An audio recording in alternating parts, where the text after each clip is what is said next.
Marlène et Jean-Claude sommes très heureux de te présenter une émission très spéciale afin de comprendre les faits d'actualité.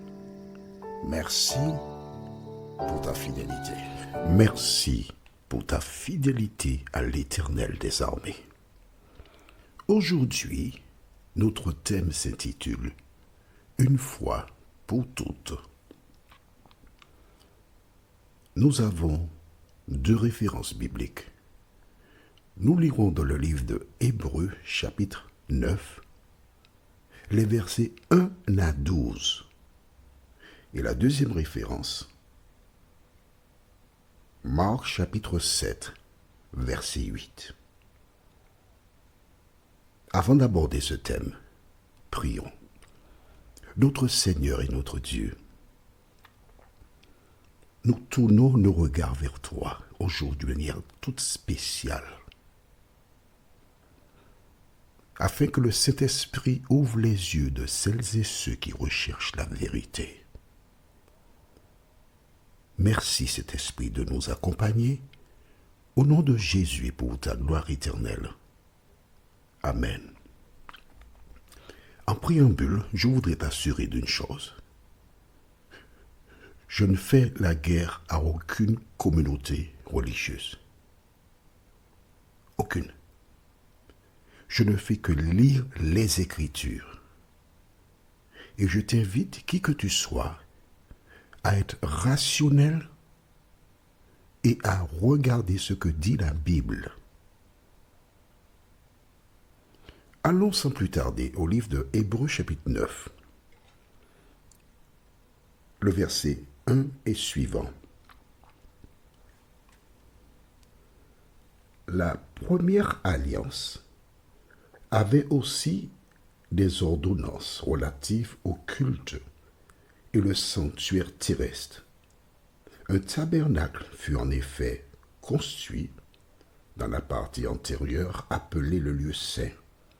Étaient le chandelier, la table et les pains de proposition. Derrière le second voile se trouvait la partie du tabernacle appelée le Saint des Saints, renfermant l'autel d'or pour les parfums et l'arche de l'alliance, entièrement recouverte d'or. Il y avait dans l'arche un vase d'or contenant la manne, la verge d'Aaron qui avait fleuri et les tables de l'alliance. Au-dessus de l'arche étaient les chérubins de la gloire, couvrant de leur ombre le propitiatoire. Ce n'est pas le moment de parler en détail là-dessus. Or, ces choses étaient disposées. Les sacrificateurs qui font le service entrent en tout temps dans la première partie du tabernacle et dans la seconde, le souverain sacrificateur seul entre une fois par an, non sans y porter du sang qu'il offre pour lui-même et pour les péchés du peuple. Le Saint-Esprit montrait par là que le chemin du lieu très saint n'était pas encore ouvert tant que le premier tabernacle subsistait. Alors, le premier tabernacle, c'est quoi? Le sanctuaire qui a été créé depuis Exode 25, verset 8. Vous me ferez un sanctuaire et j'habiterai au milieu de vous. Donc, on immolait les animaux. Par le sang des boucs, les hommes obtenaient le pardon des péchés. Est-ce que c'est clair pour toi? Et nous voyons donc au verset 8, le Saint-Esprit montrait par là que le chemin du lieu très saint n'était pas encore ouvert, tant que le tabernacle subsistait. C'est une figure, donc le tabernacle, une figure pour le temps actuel, où l'on présente des offrandes et les sacrifices qui ne peuvent rendre parfait sous le rapport de la conscience.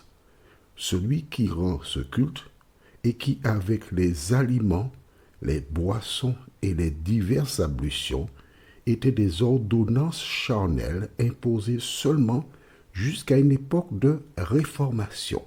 C'est-à-dire, ça, sacrifice d'animaux, nous avons vu ça dans Lévitique 16, c'était jusqu'à ce que Jésus vienne. C'est ça, la nouvelle alliance.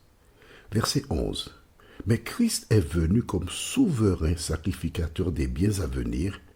Il a traversé le tabernacle plus grand et plus parfait, qui n'est pas construit de main d'homme, c'est-à-dire qui n'est pas de cette création. Et il est entré une fois pour toutes dans le lieu très saint, non avec le sang des boucs et des veaux, mais avec son propre sang, ayant obtenu une rédemption éternelle. Et nous nous arrêtons ici. Qu'est-ce que cela veut dire? Dans l'ancienne alliance, il y avait le sacrifice d'animaux, chaque jour. Et le souverain sacrificateur entrait une fois par an dans le lieu très saint, donc à l'arrière du sanctuaire, pour faire l'expiation des péchés du peuple. Ceci, c'est l'ancienne alliance. Quand Jésus est venu, il est mort sur la croix. Une fois mort sur la croix, que s'est-il passé?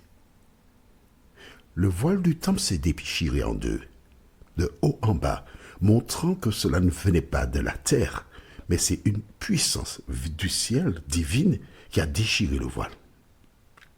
Une fois le voile déchiré, le sacrifice de Jésus, à partir de ce moment-là, il entrait en vigueur. Note avec moi qu'ici, Paul déclare, Jésus est entré dans le lieu très saint une fois pour toutes. C'est-à-dire que lorsqu'il a laissé la terre pour aller vers son Père, il n'a pas transité. C'est ce qu'il dit. Mais je ne suis pas tout à fait d'accord avec lui. Je t'explique pourquoi. Écoute-moi attentivement, n'aie pas peur, n'aie pas peur, n'aie pas peur. Pour le principe, quand il sortit victorieux sur la mort et Marie voulait le toucher, il lui dit « Ne me touche pas parce que je ne suis pas encore monté vers mon Père qui est dans les cieux. » D'accord? Il fallait donc qu'il y ait une rencontre divine pour faire officiellement l'acte du pardon. D'accord? Mais quand Jésus mourut sur la croix, c'est exactement comme les enfants d'Israël qui étaient dans le désert, qui par la foi regardaient au serpent sur la perche d'airain, et ils étaient sauvés. Est-ce que tu comprends ce que je te dis là? Pour le principe, il fallait que Jésus monte vers le Père, puisqu'il a dit à Marie, ne me touche pas. Mais dès la mort de Jésus, c'était la fin de l'ancienne alliance. Donc, on n'a pas eu à attendre des années pour qu'il entre le lieu très saint. C'est terminé. Depuis ce moment, les sacrifices d'animaux n'avaient plus de raison d'être, parce que nous sommes entrés dans la nouvelle alliance. Quand Jésus partit, qu'a-t-il dit? A-t-il dit, je vais pour obtenir le pardon de vos péchés? Jamais. Écris dans ton cahier, Jean 14, versets 1 à 3. Jean 14, versets 1 à 3. Jésus a dit, que votre cœur ne se trouble point. Croyez en Dieu et croyez en moi. Il y a plusieurs demeures dans la maison de mon Père. Si cela ne l'était pas, je vous l'aurais dit. Je vais vous préparer une place. Donc, avant de laisser la terre, il avait déjà dit qu'il part préparer une place pour ses enfants. Et lorsque je m'en serai allé et que je vous aurai préparé cette place, je reviendrai et je vous prendrai avec moi, afin que là où je suis, vous y soyez aussi. Est-ce que c'est clair pour toi? C'est bon? Je vais encore renforcer lors de notre prochaine étude. Alors, comment comprendre que dans certaines communautés, on dise que Jésus a attendu une certaine date pour entrer dans le lieu très saint. Et certaines personnes sont gênées par ces déclarations. Je voudrais te rappeler que quand Jésus était sur terre, il était en conflit avec les sacrificateurs et ceux qui dirigeaient la communauté. Qu'a-t-il dit? Allons maintenant au livre de Marc, chapitre 7. Marc 7, et nous cherchons le verset 8. Vous abandonnez le commandement de Dieu et vous observez la tradition des hommes. Du temps de Jésus, voilà ce que faisaient les hommes. Mais comment comprendre cela? Écoute-moi bien, écoute bien. Si tu dormais, réveille-toi. Rappelle-toi, Satan a donné à Akab une épouse, Jézabel, pour entraîner le peuple dans l'apostasie. Mais Dieu envoya le prophète Élie afin de remettre les pendules à l'heure. Depuis ça, et même avant Akab, l'ennemi a toujours cherché à détruire le peuple de Dieu. Mais Jésus, bien que les enseignements qui étaient donnés par ces gens étaient erronés, il restait là. Il allait dans la synagogue. Pourquoi? Parce qu'il a dit, vous êtes la lumière du monde, vous êtes le sel de la terre. Ce que l'ennemi cherche, c'est de décourager celles et ceux qui ouvrent les yeux, qui voient la vérité, afin qu'ils s'en aillent. Mais ton devoir, c'est de rester dans la maison et d'apporter la connaissance, la lumière, sans faire de conflit. Quelle sera notre prochaine étude? Nous verrons peuple de Dieu. La référence se trouve dans Genèse 18, les versets 17 à 19. Genèse 18, versets 17 à 19. Prions. Notre Seigneur et notre Dieu, merci pour la parole. Quand Jésus laissa la terre, il entra directement dans le lieu très saint. C'est ce que dit la Bible. Seigneur, cette lecture que tu nous permets de faire aujourd'hui est là pour nous éclairer. Alors cet esprit, merci d'éclairer tes enfants et de nous conduire dans la vérité, nous t'en prions. Au nom de Jésus et pour ta gloire éternelle. Amen.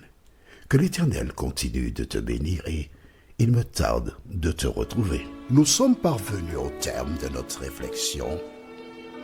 Si d'aventure tu as une question, il te suffit d'envoyer un message par le biais de WhatsApp au numéro suivant, plus 596 696 88 93 93. Et alors Jean-Claude, moi, je me ferai un réel plaisir de répondre à ta question.